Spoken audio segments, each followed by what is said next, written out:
It's time to start panicking about Masataka Yoshida because so far as a DH, he has absolutely not been panning out this year for the Boston Red Sox.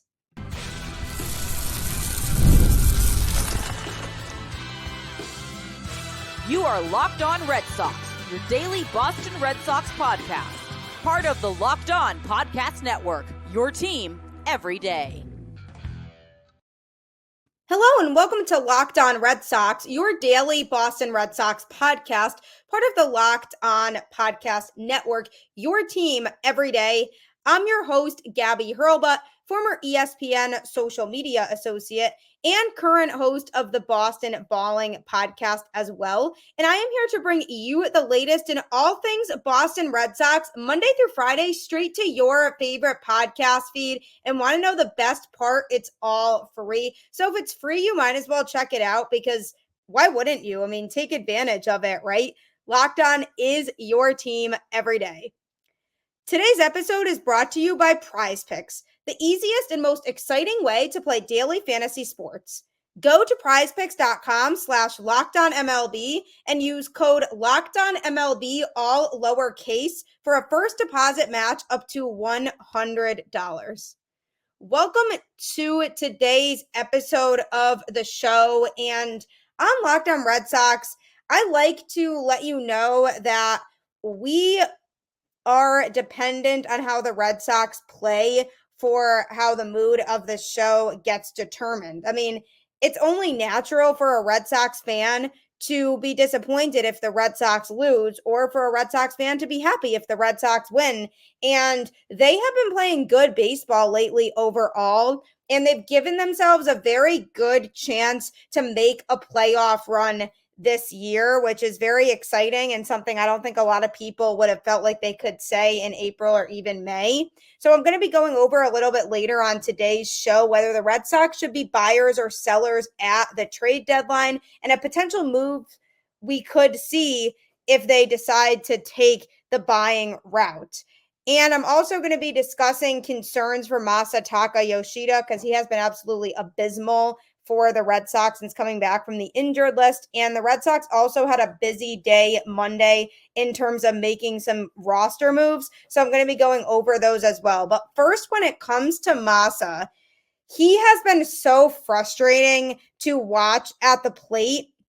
And it was definitely unfortunate when he got injured because he went on the injured list right as he was starting to heat up for this Red Sox team. He was 14 for 44, which is a 318 batting average with a 375 on base percentage, 477 slugging, and 852 OPS in 13 games before landing on the IL. It was kind of one of those situations where he started off slow, then got very hot, and then got injured. So he was in a spot where we could see him maybe start to pick things up at the plate. And now he's returned from the injured list and the level of productivity is back to being little to nothing.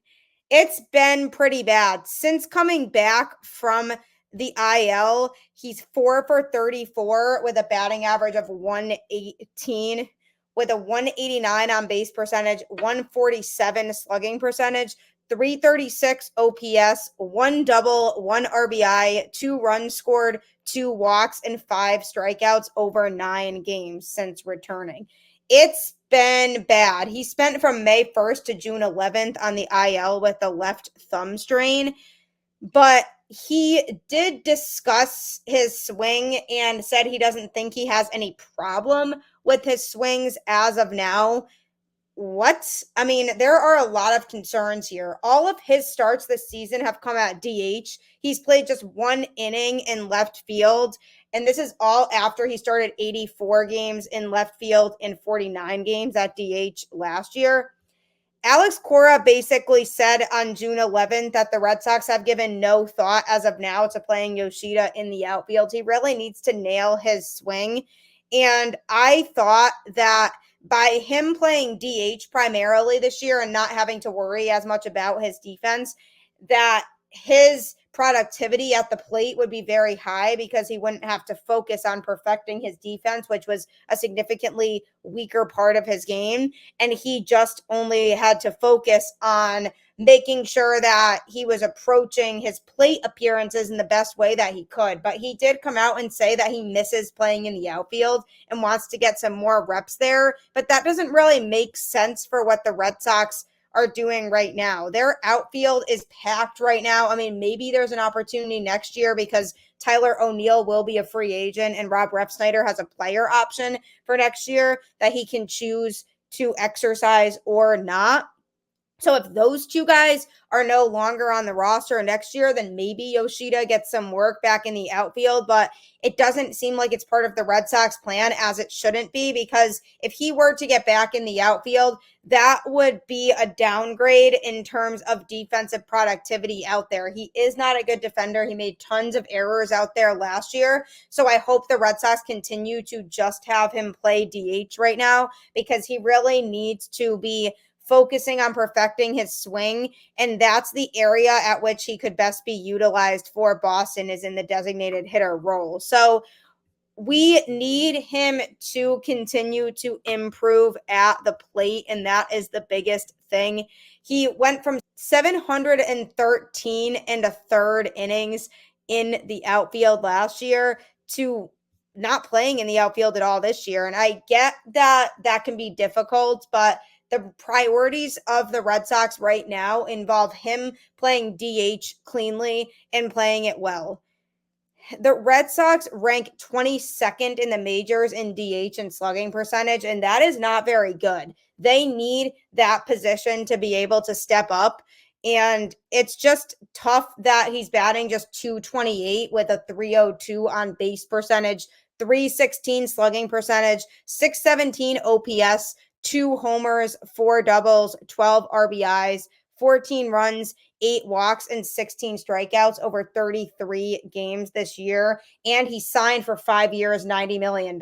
So the Red Sox are kind of stuck with this right now because he is not productive enough to be able to be traded. I don't think they'd find a trade partner for him, but also how could they trade him? They kind of do need him to be the DH right now. So they're kind of in a tough spot with him right now. But the biggest thing that stands out to me about the reasoning for Yoshida's struggles is his timing has been way off. He's been controlling the strike zone, and he hasn't been swinging at all these crazy pitches that he shouldn't be swinging at. But the problem to me is that he's just way ahead of it or way behind it. So it's causing him to swing and miss at a lot of things, or he's hitting a weak ground ball. He is an absolute ground ball merchant. Alex Cora did say it's a matter of time before he starts driving the ball, because he does hit some balls hard. And they seem to be comfortable with him, but I don't quite get how you could be comfortable with him with these kinds of performances. And to me, it's tough because they took a chance on him when they signed him. You don't know how an international player like that is going to pan out when they come over to this country to play baseball, just a different game, and the skills might not always translate. And so it was hard to know what kind of player he was going to be when the Red Sox signed him, but they chose to take the gamble. There were a lot of things about his scouting report that they liked. And now as a result, they seem to be paying the consequences of signing a guy a little bit prematurely, maybe. And he is in a serious struggle right now. And my concern is that there won't be any upward productivity for him, because Peter Fatse, the hitting coach, I do think is the guy for the job to improve some of these hitters. I don't think he's the guy who can help elevate their game. Too many swings and misses overall as an offensive unit here, and that starts with Fatse. And there needs to be accountability for people who are on this Red Sox staff, whether that's from a coaching standpoint or a player standpoint, of who is not performing their job to the level that they need to be performing it at. And yes, I give Fatse credit for guys like David Hamilton, Cedar Rafaela, and Connor Wong, who have shown a lot of improvement this year. But then he also needs to be held accountable for the guys like Yoshida who are struggling this year. And obviously the injury is part of that. But this is a time where we really need him to step up because that contract is going to look very bad for the Boston Red Sox if he hits like this for the next 4 years after this. And it's sad that to me, it feels like he's an automatic out every time he's at the plate.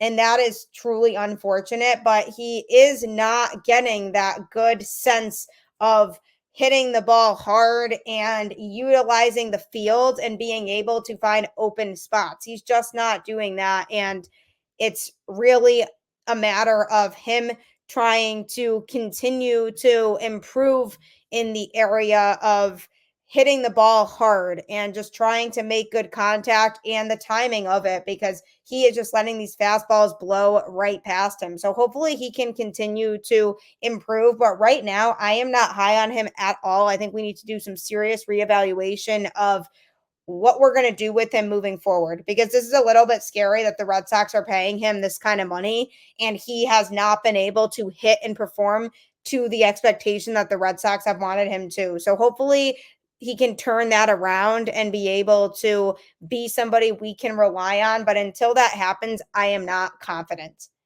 Coming up, though, I'm going to be talking about whether the Red Sox should be buyers or sellers at the trade deadline. I feel like this has been a question since the season really started, and it was going to depend on where the Red Sox are at, but they're in an interesting place right now. So going to be discussing that next.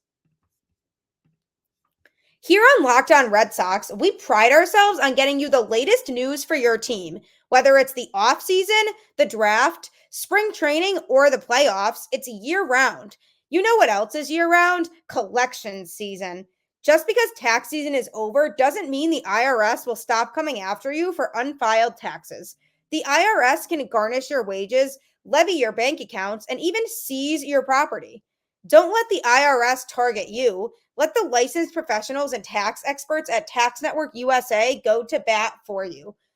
I love Tax Network USA because it's helped me out a lot as an independent contractor here with Locked On, and that can be a confusing situation to file taxes. So Tax Network USA has been an absolute lifesaver for me. With over 14 years of experience and an A+ rating by the Better Business Bureau, Tax Network USA has saved their clients over $1 billion in tax debt. Whether you owe taxes, have complicated matters that require tax planning, or finally hit that parlay this season and need help correctly filing, call 1-800-549-1000 or visit tnusa.com/lockedon. See the link in this episode description below. Tax Network USA will seriously save your life, especially if you need help filing taxes. So check it out immediately. Get supplies from the site that's made for the skilled trades, SupplyHouse.com. SupplyHouse.com is the reliable way to order plumbing, HVAC, and electrical products online. Their easy-to-use website is packed with helpful resources and the latest product info to help you get the job done right. Shop a complete inventory of over 200,000 parts from over 400 top brands and get your order delivered right to your door with fast shipping from coast to coast. Need help with an order? Get expert support and industry-leading service from the friendliest folks in the business and talk to a real person every time. Pros in the skilled trades can get a competitive edge by joining SupplyHouse.com's free TradeMaster program. Every TradeMaster gets access to a dedicated phone line, free shipping, and discounts on every order. Join the thousands of trade pros already benefiting from their free membership at supplyhouse.com/T-M and order plumbing, HVAC, and electrical supplies from anywhere with just a few clicks at supplyhouse.com. It's a really convenient and easy way to get your electrical supplies, and that's always beneficial. So check it out today. You also should check out Locked On Sports Today, the first ever national sports 24/7 streaming channel. It's available on YouTube and Amazon Fire TV in the free Fire TV channels app, and it'll keep you caught up in all things going on in sports no matter where you are. So check that out today as well. Are the Boston Red Sox buyers or sellers at the trade deadline? That is a big question that we as fans will be asking over the next few weeks as the Red Sox continue to play baseball games. And they do face some tough opponents in July. They see the Yankees again, who they did take 2 of 3 from last time. They have a series with the Dodgers in July, another very solid team. But they've proven that they can beat competitive teams, like taking a series from both the Yankees and the Phillies recently. So that's very promising. But the question becomes, do Craig Breslow and ownership see this Red Sox team as a team worth investing in? We could argue that last year at the trade deadline, the Red Sox were very underwhelming. They added Urias, who really didn't pan out for this Red Sox team, and added a couple minor pitching additions. But overall, they didn't really do a whole lot to show that they believe in the squad that they have. And there were players who were pretty vocal about it and expressed disappointment in the lack of moves made at the trade deadline. And if I were a player, I'd be disappointed in that too, because you want to feel like your ownership group believes in you. And the minute that ownership gives off a vibe that they don't believe in this team, then why should the players try anymore at that point to continue to focus on being competitive and wanting to win? So I think last year it was definitely a tough pill to swallow, because the Red Sox and their fans wanted to see them out at the trade deadline because they were only a couple games out of a wild card spot. But ownership and Chaim Bloom saw things differently, didn't feel like the team was ready to be really competitive. So they wanted to maintain their strong prospect pool and continue focusing on the future.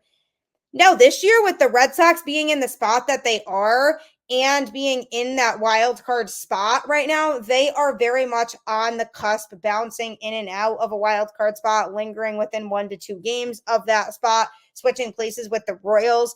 They are right in that mix, and they are at the point now where they're not just at 500. They're playing over 500 baseball.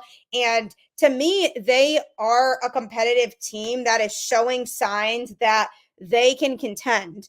And I feel like the speed on this roster alone has given them that opportunity to compete in a lot of games. The fact that the pitching rotation has been pitching well overall, which has been a very pleasant surprise for this Boston Red Sox team.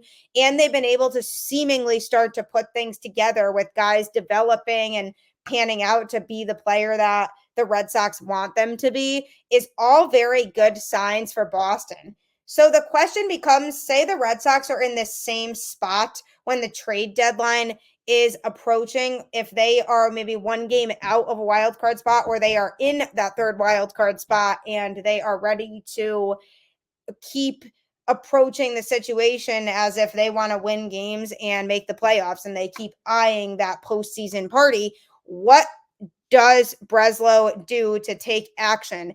Does he decide to sell off players?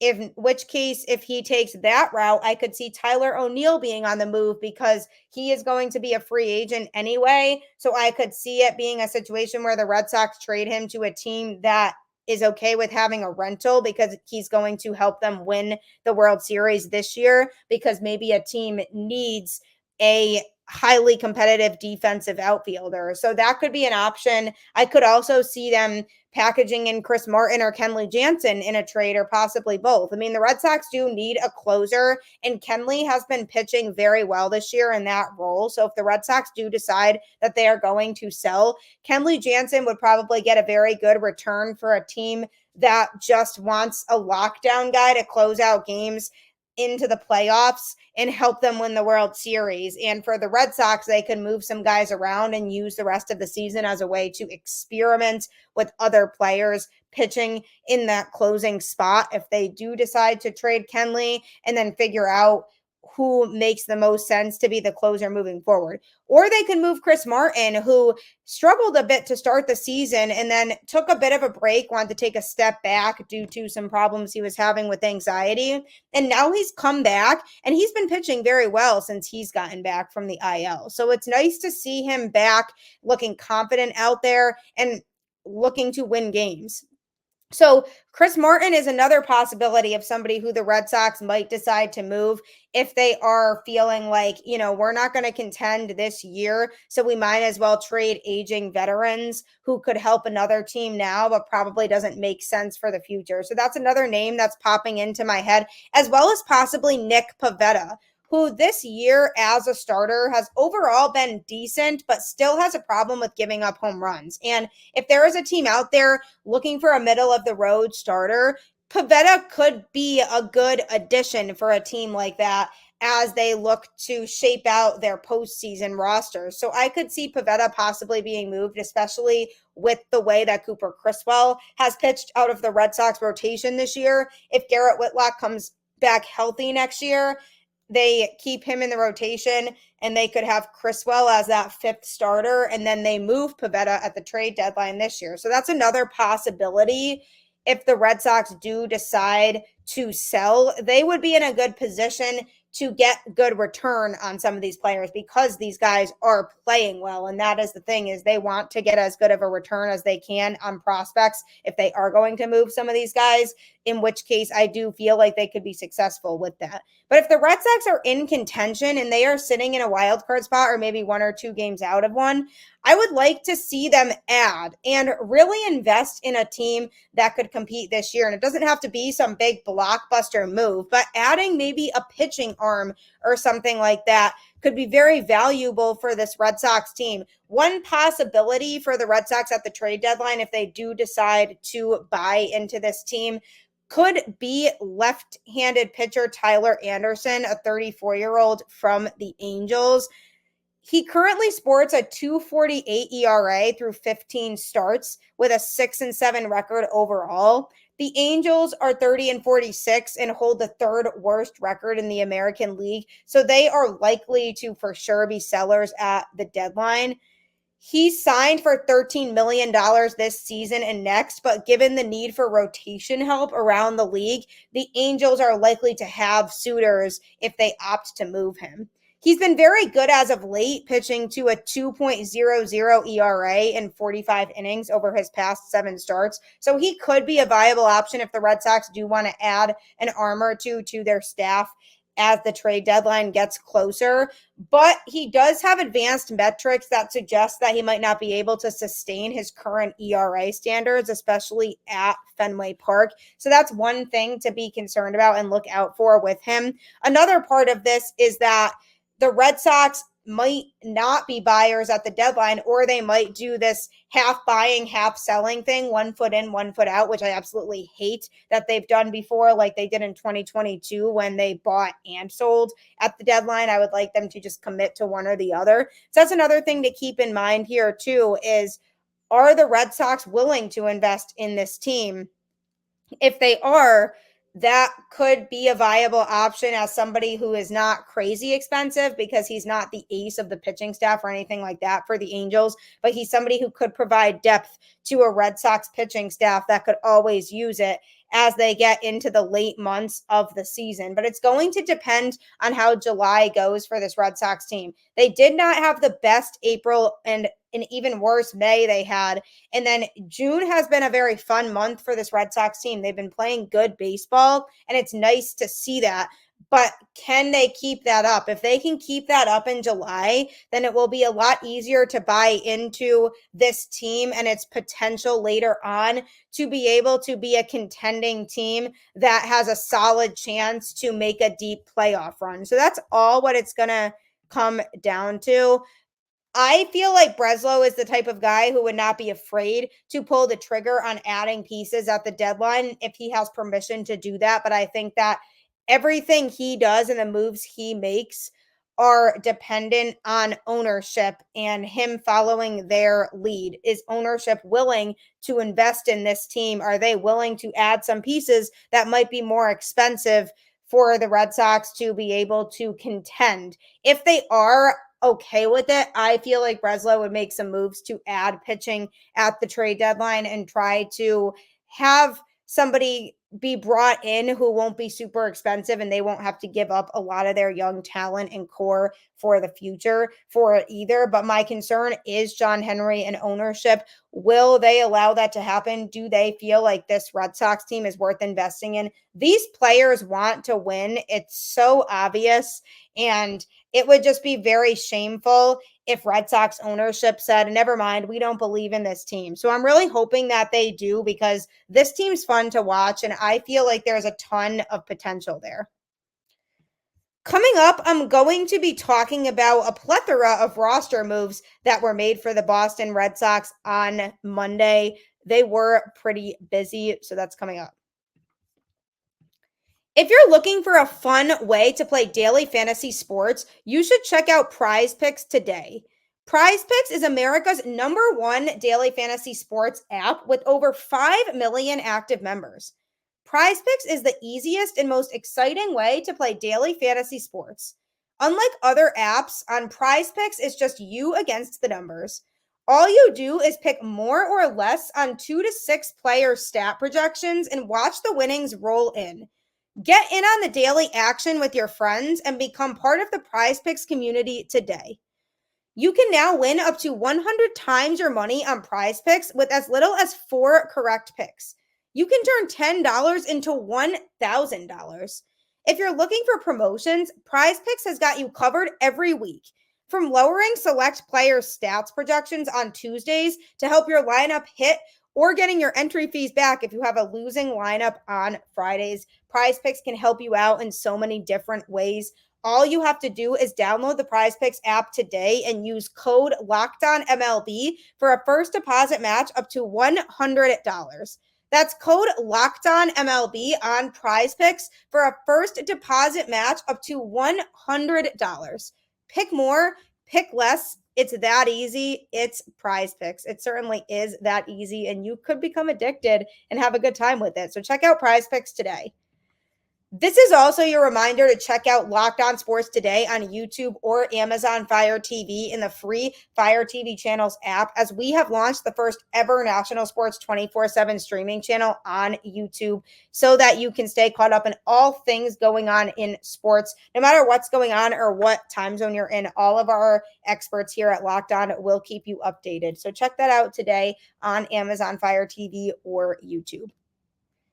The Boston Red Sox were very busy on Monday when it came to roster moves. Quite a bit of shifting around. So first, they placed catcher Connor Wong on the paternity leave list. How exciting that is. He is having a baby, so that's awesome. So he'll probably be missing a couple games for the baby to be coming. He's been on an absolute roll lately. Hopefully Reese McGuire can pick up the productivity at the catcher position in his absence. But I'm very excited for Connor. It's so much fun for him that he's bringing a baby into his family. So hope everything goes smoothly with that.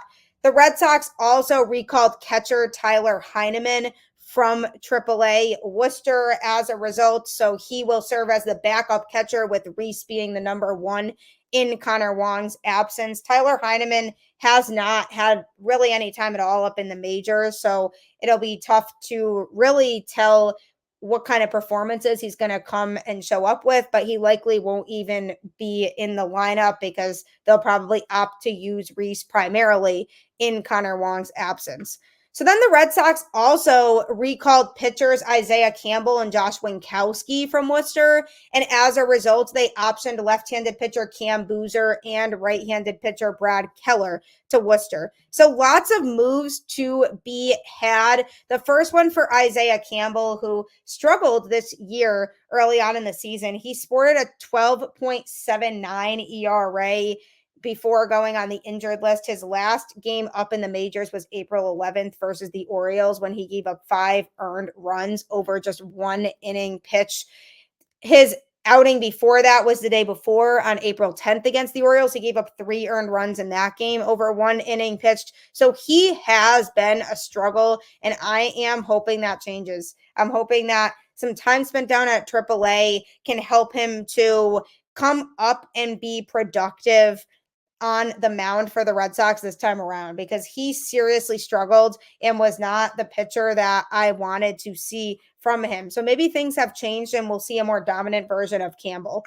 Josh Winckowski is a good pitcher, and he was somebody who had some good stats before getting sent back down to AAA also. 3.33 ERA. His last outing was May 8th at the Braves. He pitched 1 inning that day and gave up no earned runs. He's only given up a handful of earned runs in the majors this season, 9 total, his most being 3 in an outing versus the Orioles on April 9th when he pitched 2.2 innings. He gave up 9 hits and 3 earned runs in that game. And then he also gave up 2 earned runs versus the Guardians on April 16th when he pitched 1 inning. But overall, Josh Winckowski has been good. So I'm excited to see him back up, because he definitely deserves the opportunity to pitch up in the majors, because he's somebody that I've always liked and he has a ton of upside. Had a great season last year out of the Red Sox pen. So we'll see how he does now that he's back up on the major league roster. So then it was the moves that the Red Sox made to move people off the roster. Cam Boozer was sent back down to AAA. He has a 3.21 ERA this year with a 1-2 record over 26 games pitched. He also has recorded a save too. Overall, I like Boozer. He definitely has gotten himself into some trouble with base traffic in some of his outings, but overall, he has been able to clean up those messes generally. Hasn't had a whole lot of stinkers up in the majors, but maybe some work in AAA and getting those reps in could be beneficial for him. It never hurts for a player to get those reps down in AAA. So I do expect him to have the chance to come back up eventually, but this could be a good move for right now. And it definitely makes sense to have Brad Keller sent down to Worcester. He has been struggling out of the Red Sox bullpen this year and has not had it. And it's been pretty scary watching him try to pitch and watching him try to record outs, because it has not been going well for him at all. And I hoped for the best when the Red Sox brought him in here. I wanted to see him pitch well, but that just has not happened. So he was sent back down to Worcester. Because he has more than 5 years of service time, he actually had to consent to being optioned to AAA before the Red Sox made that move. So they had to talk to him about it. He had to clear it and say, okay, yeah, that sounds fine with me. So then they sent him down to AAA. And maybe for him, that would be beneficial as well. I don't know that he'll get another opportunity up here at the majors. I actually expect that there's a chance that he just stays down in AAA, or maybe the Red Sox eventually DFA him. I would not be upset to see him not get any more time up here at the major league level. If you tuned into yesterday's show, I talked all about Brad Keller and how he has to go. So I'm not at all surprised by this move of the Red Sox sending him down to AAA. The only benefit to him was that he was a veteran, and it's always good to have some veteran presence in the clubhouse to help out the younger guys. But his lack of being able to pitch cleanly and efficiently on the mound completely outweighed that altogether. And it was just a necessary move to be made. So the Red Sox do definitely see Josh Winckowski as an upgrade from him. Isaiah Campbell, absolutely still a question mark. If he starts to struggle again, I'm sure that they'll switch him back with Cam Boozer. And then all of these roster moves do make you wonder what's going on with Cooper Criswell, because the Red Sox could have started him in Sunday's game, but instead they did a bullpen game. And the Red Sox have been winning bullpen games, and they got a win in that game too, and that's okay. But I really like what Criswell has been doing in this rotation, and I liked the fact that his confidence was continuing to build up because of the fact that he was getting all these reps and pitching every 5th day. So now you wonder, when's he going to make an appearance back up in this rotation? I feel like he will. I don't think he's going to stay down in AAA. I think maybe he'll be part of the next round of roster moves the Red Sox make. But I do think that he deserves a chance to be in this rotation and be contributing in the way that he has for a good portion of this season in Garrett Whitlock's absence. So it'll be interesting to see the next time that he's supposed to be pitching, if the Red Sox do a bullpen game or if they actually have him come back up and pitch in that spot. For the longest time, the Red Sox weren't announcing a starter for this past Sunday, and I wondered if it was because they wanted to maybe see if it made sense to start h-vac then, or if it made more sense to start a bullpen game. But Criswell, because he was sent back down, he has to stay in AAA for 15 days. That is the rule, unless somebody gets injured and they have to call him up. But to me, it was more the issue of why did they even send him down to AAA at all in the first place? He was a pretty good regular fifth starter. And so I would have liked to see him continue in that role. But hopefully the Red Sox give him another chance in this starting rotation because he certainly has earned it. And he has overall been pitching well for the Red Sox. So lots of activity for this team on Monday. But the Red Sox just have to keep focusing on winning series and getting to the point where they are deeply in that wild card conversation and convincing ownership that they are worth investing in, because this is going to be a big decision for John Henry and company when the trade deadline starts to approach. Is what action do we take with this team? Do we sell? Do we buy? Do we do a mix of both? Please don't. Please commit to either one or the other. And hopefully, if the Red Sox are in the spot they're in now, they decide to buy, because this fan base and this team deserves some exciting players coming in here and helping to put this team in a position to succeed and make a run. So we'll see what happens over the next month or so with some big matchups coming up for Boston, but just got to keep winning games. And as always, keep the faith. Go Red Sox, and I will catch you on the flip side.